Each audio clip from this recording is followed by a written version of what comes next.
bloß die Weißwürste mit Ketchup fest. Zieh mal rein, was du gesagt hast. Das war diese Agidorns. Die haben Hausverbot. Auf Lebenszeit. Du das weg da, bevor wir schlecht werden.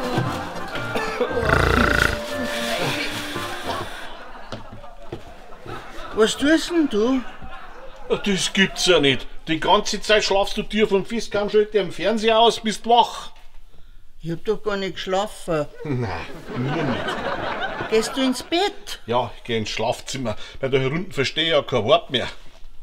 Ich geh mit. Nein, da verstehe ich ja wieder nichts, wenn du neben mir schnarchst wie ein Walross. Geh und schnarche, dass ich nicht lach. Gut, dann bleib ich lieber da.